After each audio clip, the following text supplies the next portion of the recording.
Welcome to the riskadvisor.com podcast. I'm Jim Henry and here with my good friend and co-host Sal Lafreri.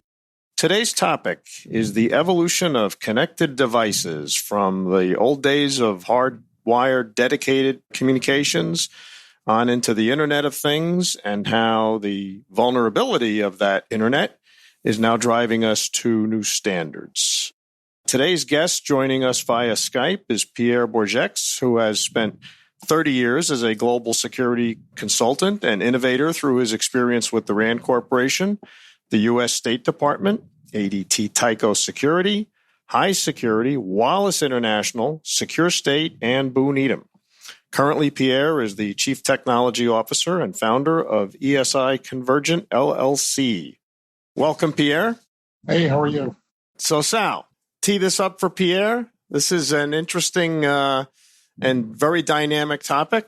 What are your thoughts? We are yet going to a new evolution of platforms. Everybody thought a few years ago that the internet was going to be the one size fits all solution, making everything simple. Just get rid of all these dedicated coaxial lines and hard copper communications, whether it's 422, 232, all the different types of hardwire communications that we had. We're going to get rid of all of this cost of electricians running all these dedicated wires, and all we got to do is drop all our devices on the internet. And now we hear, well, not so fast, Bubba Boy. We got some problems here. So what's your thoughts? It's just in a lot of ways, it's sort of overwhelming, right? There's so much stuff that, you can actually poke some fun at when you think about all of the technology and, the old, what does it take? 120, 220? Yeah, 220, 120, whatever it takes, just pump it up. The vulnerabilities, to see where we're going with the Internet of Things, to understand how things are becoming hackable, how things are becoming way more problematic, way more intrusive in our life. And then you look at the other stuff that sort of hits the mind is that all of the problems that we're going to wind up having today, none of the laws are catching up to the technology, right? The law is always behind technology. And you start wondering how all of this can be used, in an adverse situation. And you put all of that together and you think about it as, as a CEO of a corporation, you're looking at it and you're going, okay, what are really my risks and vulnerabilities? And I think when it comes down to this, there are so many sayings, right? That sometimes, you forget about the answers. You don't even know the questions. And I think that really lies into this. And I think what we want to do with today's show is basically to kind of start with the history of the stuff and kind of walk somebody through, because I really think the leadership today in corporations and security directors and CISOs are dealing with the problems that are addressing them every day that they're getting hit with. And I think what we really need to do is start with a good old basic of where did we really start and how did we get to where we are today? So I think that hopefully that sort of lines it up and tees it up for you, PM. But Pierre brings a very good and deep perspective from the IT side of the world, but has certainly lived through and worked with and understands the platforms that I mentioned earlier that preceded the internet, and can certainly see all of the benefits of the economic benefits and the ease of use, that drove it, but is very positioned to be able to articulate where the vulnerabilities and where the problems are, and where we might go from here. So, Pierre, with that. So instead of just giving it this T-ball, let's just because I'm petrified a little bit. It's we've given you way too much to think about. Let's go back. Let's kick it back for a sec. Let's talk about the old days, right? I mean, all of us, not calling you old, but all of us have been around the business long enough. Let's talk about the old days, about the big command centers. When people walked in, they wanted to feel secure, that whole evolution, right? You got the big command centers, people felt secure. Then we wind up with the internet coming in and things start shrinking and getting smaller. And then they wind up, we have 9/11. Then people want to see the command centers again. So let's go back to the days with the big command centers and that technology back then. What about all of that? What are your thoughts on that? That's a good starting point. The world that we once lived in, you look back in the security environment, we had large security operational centers. We had feeds coming in from a variety of cameras and access control points. And even access control was fundamental at that point, right? And it was really easy because it was a segmented environment. It was separated from the whatever infrastructure was already being established. But really in the 80s, really, I mean, if you look back, let's just say 70s, late 70s, early 80s, really it was a guy, a group of guards who were sitting in front of large monitors. You had, usually forensic data because you were using versus trying to, get the camera and find the incident and deal with the incident. So there was really a lot of detection and a lot of, reaction, right? Prevention was, basically let's put some guards in the right places. Let's do all this stuff manually and make sure that we've got guys that can prevent somebody from entering a building and really was fundamentally what we all grew up in, from the days of really guards and guns, right? This is what we understood. So technology was just really an attribute to that.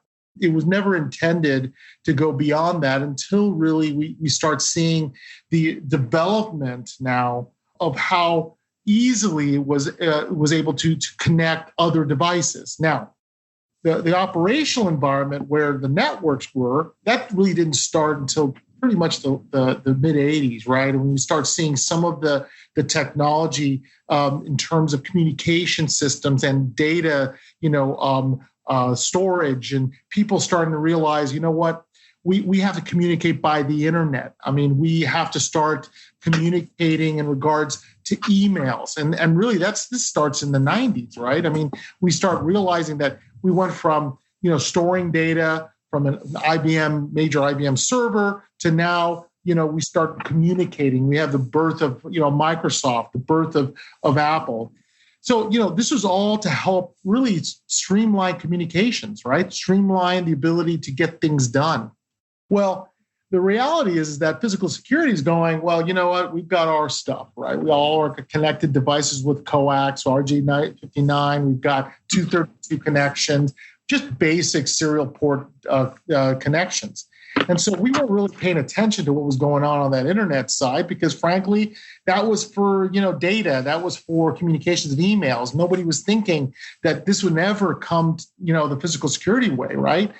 And so, unfortunately, that's what kind of led a lot of the physical security professionals, from ASIS and others, just saying, you know what, this is never going to be, this is never really going to happen.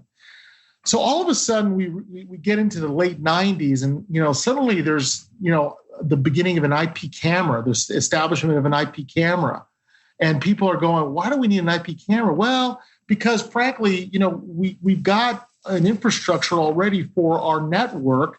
And if we just basically put that camera on the network, we'll be able to actually connect directly to a laptop, right? What says what? Or even a CPU, we'll just say, because laptops weren't even around really at that point.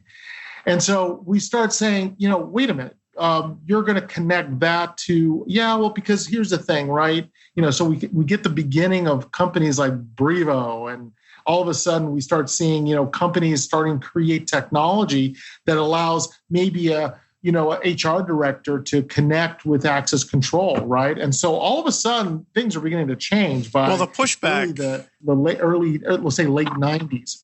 We all know what ends up happening, right? So all of a sudden now, the internet starts becoming larger, right? And networks and companies are starting to rely on it operationally. They're starting to use the internet to communicate and also connect devices. And really devices really from floor systems, like say, we'll just say, from the motor industry, all, to the energy industry, we start seeing things beginning to start connecting. Well, all of a sudden 9/11 happened. Boom, world changes overnight, right? Because by the 90s, you realize one thing, even though we're connected, right, we're not secure. And what ends up happening, really, you could say 95 to 2001, those systems are starting to connect. We're starting to put Ethernet lines out into, to touch devices in field. And we're starting to get connectivity, and we're starting to relay data via internet or via our network. So internal and external. This was a big change. And reality is that this affected from we're talking the military defense complex all the way down to really the small business level. Because why did network become more important? Because now you could affordably install a system using your network infrastructure rather than having to run cables and do all this. You could actually connect. And the reality is that what people were looking for is convenience. And you add convenience to security, all of a sudden, the security side gets to the point where we go, wait a minute, I don't need all these people to start doing this remotely. I want to do this and have control of it on premise. So that's when, I'll just say by 2001, when 9/11 took place, on-premise versus off-premise began in earnest. And that's where, the rubber meets the road. A lot of things began to change. And I can tell you right now that's, the age of the internet or the age of connected systems began. Well, it was definitely 9/11 that spiked the requirement for a lot more devices. And I think the hesitancy to jump on, to utilize the internet, was forced away because there was just we would bury ourselves in dedicated cable, and the cost of continuing down that path and not using the efficiencies of the internet were just economically prohibitive. So that really did trigger it, the adaptation. Yeah, and I think that's a good point. I think what you end up having is inevitably people start realizing, well, can we dedicate an infrastructure for these amount of cameras, this access control, these sensors, and can we inevitably, and this is when the first conversations between IT and physical security started taking place, where they said, well, wait a minute, you can't put that bandwidth on our infrastructure because we can't support that. And that's when the first conversations of convergence, people thought convergence was IT and physical security in conflict, right? And so if they're coming together, they're converging like two hammers, two fists hitting each other. And I think at the end of the day, that was when the big conversation began, right? And now we start seeing the starting of the spark of dark fiber, the whole concept of can we separate this with fiber and just, but then the cost, right? Then there was the big cost factor. So it was all about connecting now devices and doing it in a way where we could actually control those devices. And again, the domain between, and domain, what I mean, the structure between IT and physical security had this monumental wall between it. And I think that's really was the hard part in the initial years of really connected devices. Well, that'll tee us up for the second segment, which will focus, more deeply on the IoT or the internet. But we'll take a break here and just remind everyone that you are listening to the Risk Advisor podcast, hosted by Jim Henry, myself, and Sal Lafreri. We invite you to comment on our blog at theriskadvisor.com and to subscribe and follow us on our social media like Facebook, Instagram, and Twitter. If you are interested in having one or both of us speak at an upcoming event or would like to consult with us, please go to our web page at theriskadvisor.com to set that up. So, IoT, then comes the internet. And everything looked really rosy right after 9/11. We were going to solve this problem of reducing all the economic costs of hardwire, but it didn't take long for us to start seeing issues. First, I guess, really just the bandwidth of everything that people were trying to throw on there. I've used the term, just because you can do something doesn't mean you should do something many times in my life. And we found that, by dumping, companies dumping and integrators as well, dumping all sorts of video, onto the infrastructure, and it just couldn't handle it. So that was really the first oops that we encountered, right? I agree. I think what it boils down to is that at that moment in time, a lot of companies, large enterprises, had put a lot of money in their infrastructure. They had spent years and years building their fortress, right? And all of a sudden now we have this network expansion, this IT expansion, and it wasn't just an expansion; it was an explosion. And frankly, I always say the reason why a lot of things happen is when the public feels comfortable with the internet or with something. And as the public got more comfortable, right, we started seeing the use of Yahoo, the accounts, and the use of, if you look at all the different the new accounts that were created to, Facebook was about to explode onto the scene. All these things were really ways for people to communicate. And with that in mind, right, leadership at organizations were starting to see the pressure of boards starting to say, well, why can't we leverage this to do things? And so, and I think that boils down to it is that the large corporations also heard this, the Honeywells, the Rockwells, the Lockheed Martins, the Ingersoll Rands, all these companies began to listen to this and say, you know what, we need to get onto this. And all of a sudden, with companies that were always stuck to serial ports are now realizing we need to now put Ethernet ports and on those devices. So all of a sudden now we had internet-ready devices being built. And that just changed the real, pendulum, started moving from left to right. And, I always believe that it's always hard to get a pendulum to really sway perfectly in the middle. So it's always this banging effect. It goes back and forth. And so all of a sudden now, boards are putting pressure on security directors. Security directors are putting pressure on their security infrastructure, and CIOs are now becoming a real story. We never had a CIO. We had an IT guy, and the IT guy started getting structured.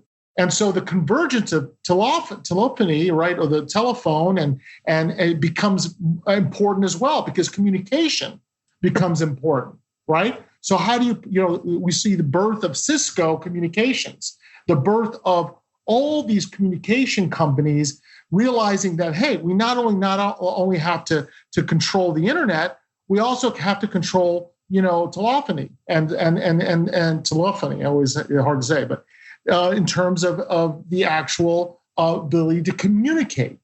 So that really leads to the birth of a completely new industry. We see now, IP connected technology that's used for voice, all right, for speaking across the network.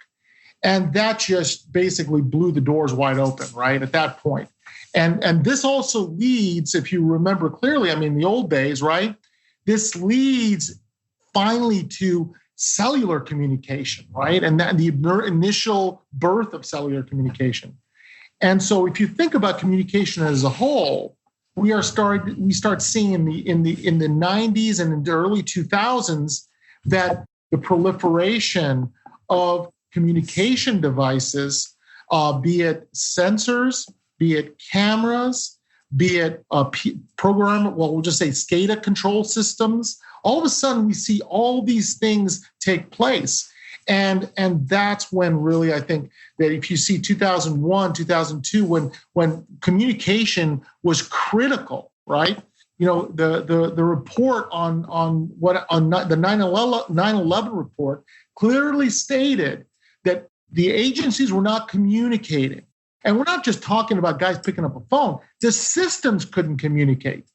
And so billions, trillions of dollars was pumped into the industries to start communicating. And that led to, if you look at from 2005 and today, the exponential increase of devices and proliferation of devices. And that's not even talking about the threats. And that's what we're going to get into next is the threats. Yeah. Well, the technology did catch up and deal with the capacity issue, but it didn't take long, like I say, around 2008, 2009 to start seeing, the next level of the next challenge, to this platform, which was security. And that'll be our segment 3. You are listening to the Risk Advisor podcast, hosted by Jim Henry and Sal Lafreri. We invite you to comment on our blog at theriskadvisor.com and to subscribe and follow us on our social media like Facebook, Instagram, and Twitter. If you are interested in having one or both of us speak at an upcoming event or would like to consult with us, please go to our webpage at theriskadvisor.com to set that up. Let's now get deep into what has been in the newspapers and in the media now for, I guess, 7 years. Is threats and hacking and what have you, and Pierre, it doesn't surprise you because, as you have said on multiple occasions, the internet was never built with security in mind, and it was now exposing itself to that. Yeah, and I think this is really, the culmination of the past into now, the discussion of how is the internet going to not only help us, but not become our worst enemies. And I think that in effect is a natural progression to a certain degree, because guess what?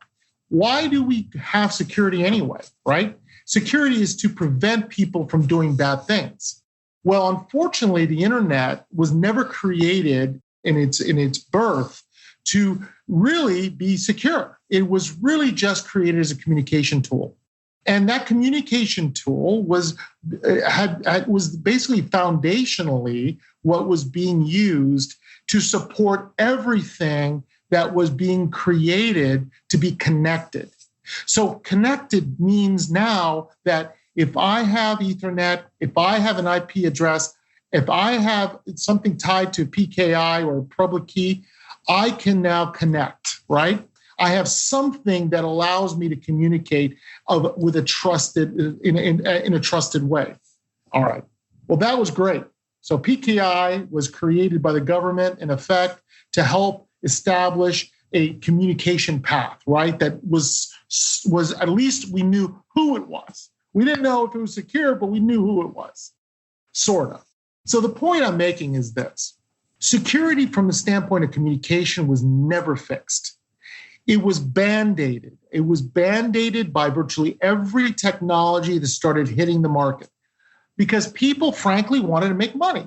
They wanted to use this new resource to start adding devices and adding structure and adding opportunity. And then when applications began, because we now had technology like a laptop, or we had an app that we now could use, all of a sudden we had the birth of virtualized networks, right? That could support all of this data and this infrastructure behind the apron, which we then called the cloud later on in the real near future, which was basically the late 2000s.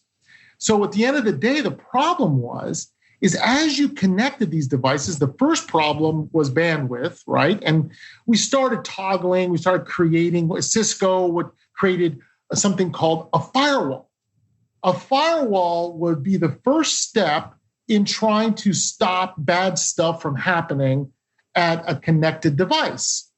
And then as you had more connected devices, we created more firewalls. These firewalls were little devices that had the ability to determine what was bad, what was good, could you do that, and could you not do that?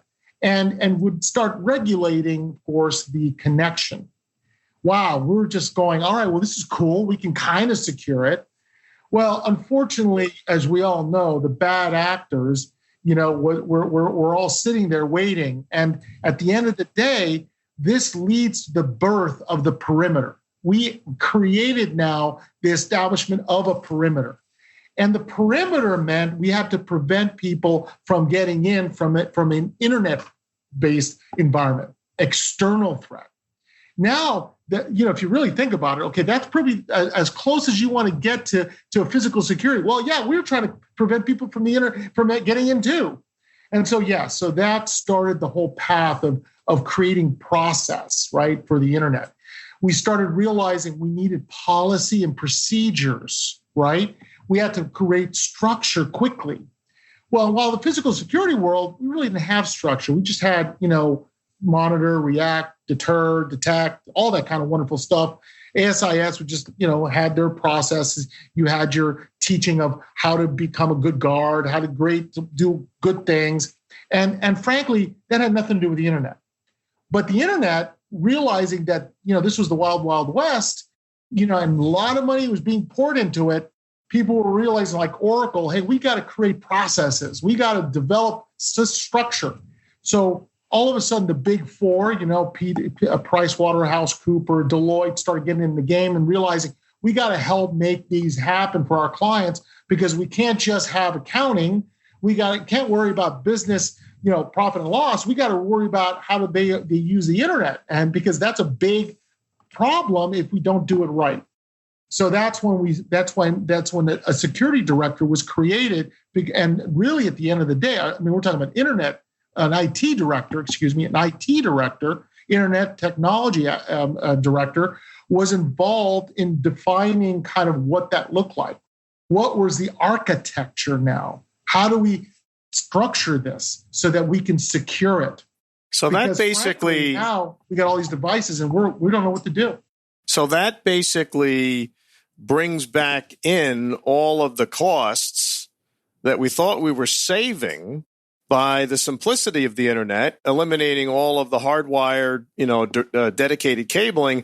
Now we've got another, monster that we've created with all of the management and overhead and administrative responsibilities of policing a platform that was never built to be secure. That really then forces us to think, well, is there another way that we can retain these efficiencies that the internet has brought us, but deal with the security problems without creating another enormous infrastructure, like the whole IT admin group, dwarfing really the manpower that was part of the security department to begin with. I totally agree. And I think what you end up having, of course, is now you have IT in effect becoming larger, right? Physical security, which already had its own domain, it hadn't disappeared. It was still there, but they were protecting the walls, right? Now we have devices, because IP connected devices are now being created exponentially. The rise of the IP camera, the rise of IP enabled access control. All of a sudden now, they're going, wait a minute here. IT is beginning to decide, well, why do I need this on my network? I don't want this on my network. I don't need this on my network. And this all started, frankly, right, if you think about it, from operational systems like air control systems, like, all these controls, these elevator control systems, all of this now starting to use that infrastructure because people want to remotely access. So this is starting to happen really at the mid 2000s. Well, what happens? All of a sudden, we'll just talk from the standpoint of the we'll call it 0 day. And 0 day is a way we explain a zero day vulnerability that has been detected. Well, I called 0 day Target, right? Target was the big hit to the industry that nobody saw coming. What happened was it was the first time that an air control system, which was IP connected, which had its own software, right, was now connected. It had a maintenance program that was now connected. They were connecting it onto the internet so that they could actually get connectivity to the rest of the building. But lo and behold, that building, that internet was we call it a flat network. It was connected, but all was connected directly to their operational system. Well, what people did not realize that there was a vulnerability on that target system, on that air control system, which inevitably got into the target database. And in that one moment, it changed the history of where communications and how communications would be used.